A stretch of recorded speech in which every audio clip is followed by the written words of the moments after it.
বলে না ওনারা জেনারেল শিক্ষিত, বুঝতে পারে না। আরে ভাই, জিয়াউর রহমান জেনারেল শিক্ষিত মানুষ ছিল না? কি সুন্দর নাম দেখেন তো ছেলে দুইটার, আরাফাত, তারিক। তারিক জিয়া বলেন, তারিক রহমান বলেন, একই বিষয়। আরাফাত রহমান, আরাফাত জিয়া যাই বলেন, কি সুন্দর অর্থবোধক নাম। ও জেনারেল শিক্ষিত মানুষ নাম রাখলো কি করে? আর আপনি বলেন আমি জেনারেল শিক্ষিত, কি রাখবো? পুতুল না জয়, আমি টের পাইনি। টের পাননি মানে? কিয়ামতে আল্লাহ যখন একেবারে মাফ করার কিছুই আর পাবে না, তখন নামের দিকে হয়তো মনোনিবেশ করবে। এটা হাদিসে আমি পেয়েছি। কিয়ামতে আল্লাহ ডাক দিবে মরিয়ম, হাজারো মরিয়ম খাড়া হয়ে যাবে। রব্বুল আলামিন বলেন আমি এত মরিয়মকে চাই না, আমি ঈসা নবীর মা মরিয়মকে ডাক দিয়েছি। মরিয়ম নামের মেয়েরা বলবে রব্বুল আলামিন তুমি তো আর বলার সময় বলনি ঈসা নবীর মা মরিয়ম কোথায়? ডাক যখন দিয়েছো দুনিয়ায় তো শুনি নাই তোমার কথা, আজকে মনে করলাম একটু সাড়া দেই। আল্লাহ পাক বলেন ঈসা নবীর মা মরিয়মের সাথে যাদের মিল আছে যাও জান্নাতে চলে যাও। এজন্য অর্থবোধক নাম রাখা এটার বাবার আর মায়ের দায়িত্ব, যদিও আমরা অনেকে এটা বেখেয়াল রাখতে পারি না। আবার শুধু অর্থের দিকে কোরআনের শব্দ দেখেই নাম রাখবেন না। সেদিন বলেছিলাম না, একজন কুষ্টিয়ার বড় বাজারে নাম রেখেছে মিহাদ স্টোর। কি গো, কি এ নাম কার? বলছে আমার ছেলের নাম। মিহাদ মানে কি? বলছে কোরআনে পেয়েছি বিসাল মিহাদ। আরে বেটা, এটা নিকৃষ্ট জায়গা, জাহান্নামের এটা নিকৃষ্ট জায়গা। এই জন্য অর্থবোধক নাম রাখবেন। কি সুন্দর বাবা, দেখেন তো অর্থবোধক একটা নাম সন্তানের রেখে দিলেন, মুসলিম, আত্মসমর্পণকারী। আর আমরা এখানে বহু বাবা বসে আছি, সন্তানের নাম এমন ভাবে রেখেছে, ও কি হিন্দু নাম না মুসলমান নাম, ও ছাতা বোঝা যায় না। কি নাম রেখেছেন আপনি বলেন তো? কিসের নাম রাখলেন আপনি? একজন মুসলমান দাবি করছেন, আর ছেলের নাম, মেয়ের নাম, ও কি হিন্দু না মুসলমান? বোঝা যাবে না। বলে না ওনারা জেনারেল শিক্ষিত, বুঝতে পারে না। আরে ভাই, জিয়াউর রহমান জেনারেল শিক্ষিত মানুষ ছিল না? কি সুন্দর নাম দেখেন তো ছেলে দুইটার, আরাফাত, তারিক। তারিক জিয়া বলেন, তারিক রহমান বলেন, একই বিষয়। আরাফাত রহমান, আরাফাত জিয়া যাই বলেন, কি সুন্দর অর্থবোধক নাম। ও জেনারেল শিক্ষিত মানুষ নাম রাখলো কি করে? আর আপনি বলেন আমি জেনারেল শিক্ষিত, কি রাখবো? পুতুল না জয়, আমি টের পাইনি। টের পাননি মানে? তারা জেনারেল শিক্ষিত হয়ে যদি আর অর্থবোধক নাম রাখতে পারে, রহমানের রাস্তা, তারিক রহমান। আরে নাম শুনলেই কিয়ামতে হয়তো আল্লাহ বলবে যে ঠিক আছে, যা কিছুই যখন পেলাম না, নামের ওসিলায় মাফ করে দিলাম। আর আপনার নামই যদি দেখে হরে, এই দেখায়। এই জন্য আমাদের পিতা হিসাবে কিন্তু 11টা দায়িত্ব পালন করা দরকার। যারা বাবা হয়েছেন, প্রথম নাম্বারে সন্তানের নাম রাখবেন অর্থবোধক একটা নাম। কাবার এলাকায় প্রবেশ করলে নিরাপত্তা দেয় কে? আরো জোরে বলেন। কেন? ইন্না আউয়ালা বাইতি উফদিআ লিন-নাস লাল্লাযী বিবাক্কাতা মুবারাকা ওয়া হুদাল লিল আলামিন। অবশ্যই পৃথিবীতে সর্বপ্রথম ঘর যেটা নির্মাণ হয়েছে তার নাম বাক্কা। বাক্কা মানে মক্কা, এটা প্রাচীন নাম।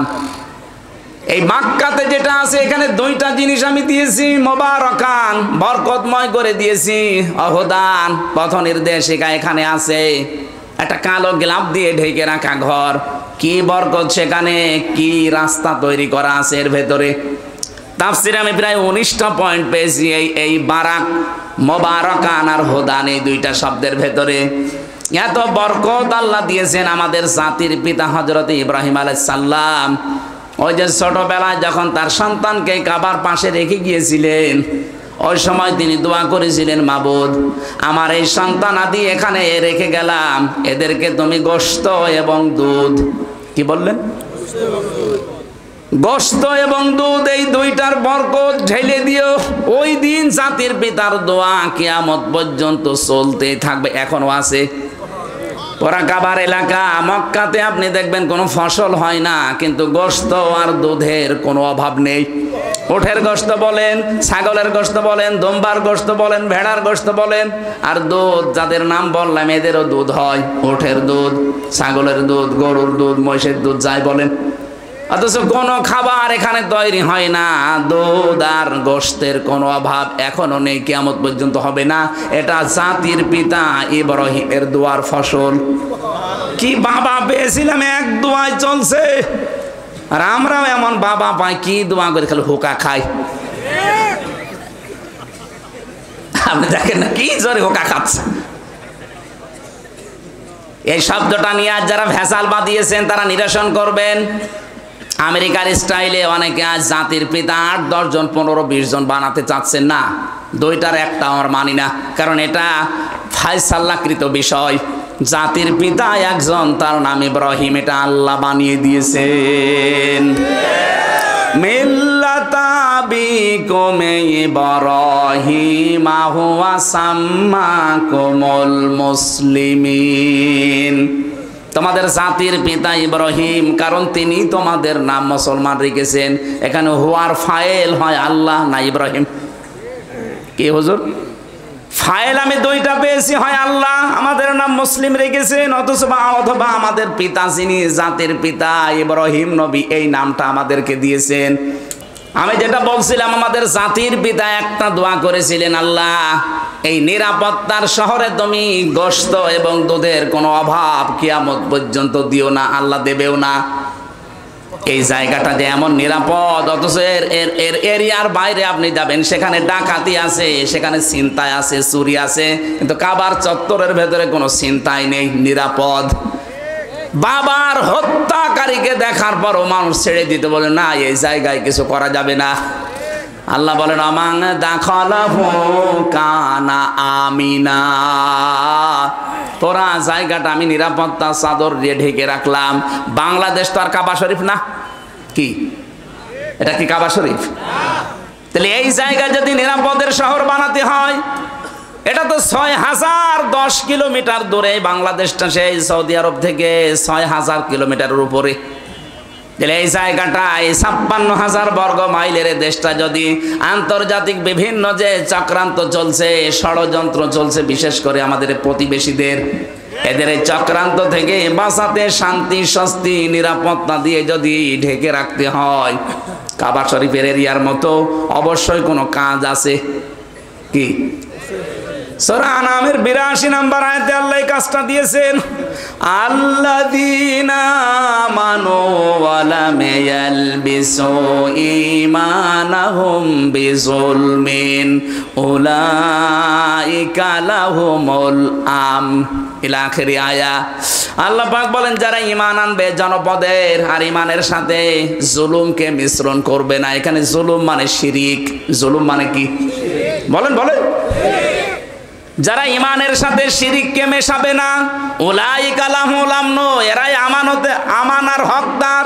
এখানে নিরাপত্তা, আমান মানে হক, নিরাপত্তার হকদার এরাই আমি আল্লাহর পক্ষ থেকে। বোনের জমি ফাঁকি দিয়ে, ভাইয়ের জমি ফাঁকি দিয়ে আপনি পাগলামি করছেন, ওই জমি আপনাকে জাহান্নামে নেওয়ার জন্য কাল হয়ে দাঁড়াবে। বলেন নাউজুবিল্লাহ। এজন্য জ্ঞান থাকতে কারো মালের দিকে হাত বাড়াবেন না। রব্বুল আলামিন বলেন রিজিকের জন্য এগুলো করো তো, ইয়াতিহা রাগাদাম মিন কুল্লি মাকান। তোমাদের রিজিক আমি আল্লাহ যেভাবে নিয়ে এসে দিয়েছিলাম, বাংলাদেশের তুলনায় বিশ্বের অনেক দেশে আমি তো ঘুরলাম, কত বড় বড় বিশাল দেশ, অথচ জনগণ এত বেশি নেই। আমেরিকা বাংলাদেশের চাইতে 59 ডবল বড়। 59টা বাংলাদেশ পাশাপাশি রাখলে যত বড় হবে একটা দেশ অত বড়। কয়েকদিন আগে আমি মালয়েশিয়া ছিলাম, ওইটা বাংলাদেশের চাইতে 8 ডবল বড়। সৌদি আরব বাংলাদেশের চাইতে 14 ডবল বড়। আর আমাদের দাদাদের দেশ হচ্ছে 29 ডবল বড়। এই তুলনায় বাংলাদেশে 18 কোটি মানুষ, এখন আমরা 18 কোটি মানুষের মাত্র 56,000 বর্গ মাইল। অথচ রিজিক কে দিচ্ছে বলেন তো? আরো জোরে বলেন। রিজিকের ভয় আমরা অনেকে সন্তান আজ হত্যা করে ফেলছি, বেবিদেরকে, বাচ্চাদেরকে মেরে ফেলছি না, এটা কাফেরদের স্বভাব। ওয়ালা তাকতুলু আওলাদাকুম মিন ইমলাক নাহনু নারযুকুকুম ওয়া ইয়্যাহুম। জনপদের লোক আমরা যারা আছি, সত্যি যদি ঈমান আর তাকওয়ার উপরে টিকে থাকতে পারি, রিস্কের কোনো অভাব হবে না। কারণ আমাদের রিজিক আর আমাদের বেবিদের রিজিক কে দেয়? আরো জোরে বলেন। আমেরিকার একটা পদ্ধতি আমরা অনেকে অবলম্বন করে এই কুফরিতে নিমজ্জিত হয়ে শেষ পর্যন্ত আল্লাহর বিরুদ্ধে অবস্থান নিয়েছি। চেন্ময় কৃষ্ণ নাকি যেন নাম ধরা পড়েছে, ওর বক্তব্য দেখেছেন কিছুদিন আগের। ও বলেছিল বাংলাদেশে আমরা সংখ্যালঘু, এজন্য আমাদের জন্ম নিয়ন্ত্রণ লাগবে না, আমরা সন্তান বাড়াবো যেন মুসলমানদের চাইতে আমি বেশি হয়ে যায়। আরে ভাই, এটা 96% মুসলমান। কত ভাগ? আর আপনারা 4 ভাগও না, কারণ এখানে বৌদ্ধ আছে, খ্রিস্টান আছে,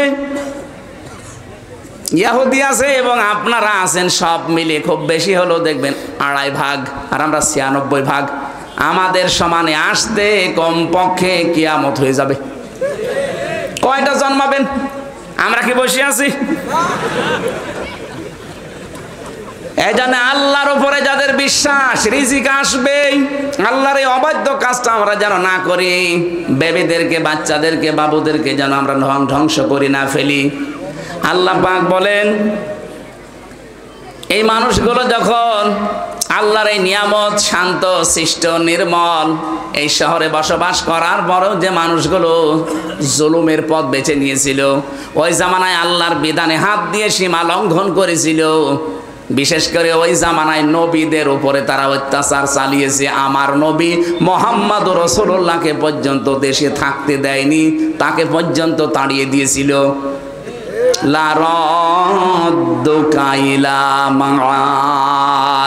আল্লাহ গ্যারান্টি দিয়েছেন, হে নবী, যেখান থেকে চলে যাচ্ছেন আবার এই জায়গায় আমি আল্লাহ আপনাকে ফিরিয়ে নিয়ে আসবো। এই আয়াতের তাফসীর আমি 2টা তথ্য পেয়েছি। পৃথিবীর ময়দানে যারা কোরআনে কারিমের সাথে সম্পৃক্ত থাকার কারণে দেশে থাকতে পারে না, ওরা যদি হিজরত করে, ও আল্লাহ পাক ওদেরকে অবশ্যই আবার ফিরিয়ে নিয়ে আসবেন সম্মানের সাথে। যেমন মাওলানা আবুল কালাম আজাদ, এই কথা বলছে না কেন? আরো কত মানুষ আছে, আমি নাম নিলাম না, যারাই কোরআনের জন্য নির্যাতিত, নির্বাসিত হয়েছেন, তাদেরকে আল্লাহ রাদ্দুকা ইলা মাদ ফিরিয়ে আনবেই, অপমান না, সম্মানের সাথে। আর যারা কোরআনের সাথে বেয়াদবি করে দেশ ত্যাগ করবে, নির্বাচিত হবে, নির্বাসিত হবে, এই মানুষগুলোকে ফিরিয়ে নিয়ে আনার কোনো গ্যারান্টি আমার আল্লাহ দেয়নি। তার প্রমাণে চেঙ্গিস খান, লক্ষণ সেন পালিয়েছে, আজ পর্যন্ত ফিরে আসেনি, আসবেও না কিয়ামতের আগে। কথা বলে না কেন?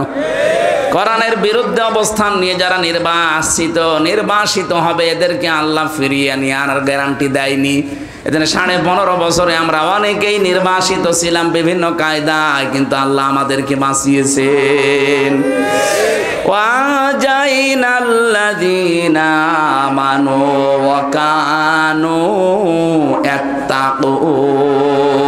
বলেন, আল্লাহ নিজে বলছেন, ওয়াজাইনাল্লাযীনা আমানু, যারা ঈমান এনেছে আমি আল্লাহ নিজে তাদেরকে রক্ষা করেছি। সুবহানাল্লাহ বলতে পারেন না? এজন্য জালেম যারা 3 মাসে অনেকে আত্মহত্যা করছে, অথচ মুসলিম মানুষগুলো আজ 15টা বছর আত্মহত্যার পথ তো বেছে নেয়নি, টিকে ছিল। কিয়ামত পর্যন্ত যদি মুসলিমদের উপরে কেউ জালেম করেই থাকে, আল্লাহ নিজে তাদেরকে দাঁড় করিয়ে রাখবে। ওয়াং জাইনার ফাইল আল্লাহ নিজে। এই জন্য আমরা সাবধান হব। কুফরের মাধ্যমে নবীর এখন নেই, নবীদের ওয়ারিসরা আছে, তাদের সাথে আপনি মাজায় দড়ি দিয়ে আদালতে টানতেন। এই যে আমার মাজায় দড়ি দিয়েছিল, শুধু দড়ি দিয়ে, হাতে হ্যান্ডকাপ দিয়ে, পায়ে দিয়েছে ডান্ডা বেড়ি। মাওলানা রফিকুল ইসলাম খানের মতো একটা মুরব্বী মানুষ আমার মাঝে মাঝে বলতো, হামজা দেখো, আমি একটা মুরব্বী মানুষ, আর আমার মাজায় দিয়েছে দড়ি, আমার পায়ের সাথে ডান্ডা বেড়ি দিয়েছে।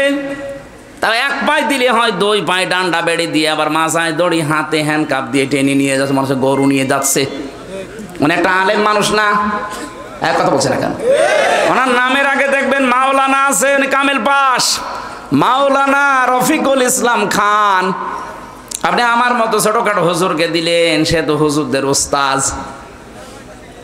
এদেশে আলেমদের যে সংগঠন আছে, ওলামা পরিষদ আছে, তার সভাপতি তিনি। আর তার মাথায় আপনি দড়ি দিয়ে, হাতে হ্যান্ডকাপ দিয়ে, তাও ডান্ডা বেড়ি, খুব কষ্ট পেয়েছে লোকটা। কাশিমপুর থেকে আদালত পর্যন্ত বেনা 3.5-4 ঘন্টা সময় লাগে। এত সময় ওনারে বেঁধে নিয়ে আসা লাগবে কেন? উনি কি পালিয়ে যাচ্ছে? আলেমদের উপরে এই জুলুম করার কারণে আল্লাহ পাক বলেন ফাআযাকাল্লাহ লিবাসাল জুই ওয়াল খাউফ, দুইটা শাস্তি নাজিল করব তাদের মজা চাকানোর জন্য। 1 নম্বরে তাদের ক্ষুধা দুর্ভিক্ষ দেব। তাকান এখন ওদের ক্ষুধা আছে না নেই? যেই কয়জন আদালতে দেখতে পাচ্ছেন ক্ষমতা চিরস্থায়ী না, আদালতে নেওয়ার সময় মনে হচ্ছে কত রকমের ক্ষুধা ওদের ভেতরে। আল জুই ওয়াল খাউফ, 2 নম্বরে ভয়। চেহারার ভেতরে ভয়ের ছাপ আল্লাহ তৈরি করে দিয়েছে। বিমা কানু ইয়াসনাউন, কারণ তারা এতদিন এই কাজ কারবার করেছিল। আল্লাহ আমাদেরকে যেন এই আয়াতের যে মূল শিক্ষা, আল্লাহর অবাধ্যতা করে জো এবং খাউফ এই দুইটা যেন চাপিয়ে না দেয়। যদি একবার দুর্ভিক্ষে পড়ে যায় আমরা কিন্তু একবারে গণহারে মরব। সামনে যারা আসবেন তারা যেন বিশেষ করে আল্লাহওয়ালা যারা নবীদের ওয়ারিস তাদের সাথে বেয়াদবি করবেন না। আপনি নিজের কপালে নিজে আগুন লাগাবেন। আল্লাহ আমাদেরকে বাস্তবে আয়াতটা প্র্যাকটিক্যাল লাইফে যেন সেট করে দেন, বলেন আমিন। এখানে কি লিখলেন? ও যারা দাঁড়িয়ে আছেন আপনারা টাকা দেননি? হ্যাঁ, আপনার 2টা টাকা হলেও কোরআনের প্রচারে থাকা লাগবে। আরে ভাই, টাকা যদি কোরআনের পেছনে না ব্যয় হয় তো কনে ব্যয় করবেন আপনি? 3 জায়গায় টাকা খরচ করলে হিসাব দেওয়া লাগবে না কিয়ামতে। একটা কোরআনের প্রচারে, 2 নম্বর পরিবারের জন্য, 3 নম্বরে জিহাদের ময়দানে দেন। এখানে যেহেতু কোরআন প্রচারে কাজ হচ্ছে, যারা যা দিয়েছেন আর যারা যাচ্ছে 5টা টাকা হলেও আপনার যেন থাকে, সামর্থ্য অনুযায়ী দান করবেন। বেশি সময় হয়ে গেল নাকি? ও 9:30টার সময় দিয়েছিল, 9:45, মেলা সময় হয়ে গেছে। না ওই যে আবার আরেকটা নিয়েছে, আমিও পারি না, ওরাও ছাড়ি না। আল্লাহু আকবার। ওখানে 10টায় ওঠা লাগবে, আর 15 মিনিট আছে। 10টায় যে পাবো ওখানে 20 মিনিট লাগবে, আর 15 মিনিট আছে। ভাই যারা টাকা পয়সা এনেছিলেন, যারা যাচ্ছে অবশ্যই দিয়ে না, আগামী থেকে আবার নিয়ে আসবেন, আমরা কথা বলবো। এভাবে 2-3টা করে নেয়, আমার তো বেঁচে থাকা লাগবে না। আল্লাহুম্মা আমিন। লা হাওলা ওয়ালা কুওয়াতা ইল্লা বিল্লাহিল আলিয়্যিল আযীম। আল্লাহুম্মা গফিরলি ওয়ারহামনি ওয়াহদিনি ওয়াফিনি ওয়ারযুকনি ইয়া রাব্বাল আলামিন। আল্লাহ যে কথাগুলো বলতে চেয়েছি সহজ ভাষা দিয়ে তোমার বান্দা বান্দিরা আশা করি বুঝেছে, জীবনে আমল করার তৌফিক দাও। কত আলেম এখানে বসে আছে আল্লাহ, আমার হাজার হাজার আলেমের উস্তাদেরা, এদেরকে তুমি আলেম হিসাবে কিয়ামতে কবুল করে নাও। আমি হাদিসে পড়েছি কিয়ামতে আলেমদের বিচার নাকি গোপনে হবে। রব্বুল আলামিন মাওলানা ইসমাইল আলম, আব্দুল আওয়াল সহ যত আলেম এখানে এসেছে, কিয়ামতে কোটি কোটি মানুষের সামনে আমাদেরকে অপমান করো না, গোপনে ঘিরে নিয়ে তুমি নিজে নিজে মাফ করে দিও। রব্বির হামহুমা কামা রব্বায়ানি সাগীরা। মা বোন যারা এসেছে পর্দা আড়ালে, আল্লাহ তাআলা খাদিজার মতো, আয়েশার মতো তাদেরকে বানিয়ে দাও। জেল থেকে বের হওয়ার পর থেকে আমি অসুস্থ, আল্লাহ শেফায়ে কামেলা আজিলা আমারে নসিব করো। 10-12 দিন আমি হাসপাতালের বেডে পড়েছিলাম। বাংলাদেশের বহু প্রান্ত থেকে মাহফিলগুলো নেওয়া আছে, তারা ক্ষতিগ্রস্ত হয়ে যায়, যেন জোর করে নিয়ে যায়। আল্লাহ আমাকে তুমি আগের অবস্থায় আবার ফিরিয়ে দাও। বারাকাল্লাহু লানা ওয়া লাকুম ফিল কোরআনিল আযীম। আল্লাহ প্রত্যেকের শ্রম কবুল করে নাও। সহসভাপতি, সভাপতি, প্রধান অতিথি, বিশেষ অতিথি যারা আমরা এসেছি, আল্লাহ কোরআনের ইজ্জতে আমাদেরকেও মাফ করে দাও। আলহামদুলিল্লাহি রাব্বিল আলামিন। এলাকায় মাটির নিচে যারা ঘুমিয়ে আছে কবরগুলো জান্নাত বানিয়ে দিও আল্লাহ। যারা আমরা এসেছি আমাদের জীবনের অভাব দূর করে দাও, স্বভাবগুলো নবীজির মতো বানিয়ে দাও। আমিন। যখন এই মরণ আসবে, হযরতে আজরাইলকে দেখার সঙ্গে সঙ্গে যেন বলতে পারি লা ইলাহা ইল্লাল্লাহু মুহাম্মাদুর রাসূলুল্লাহ। আমার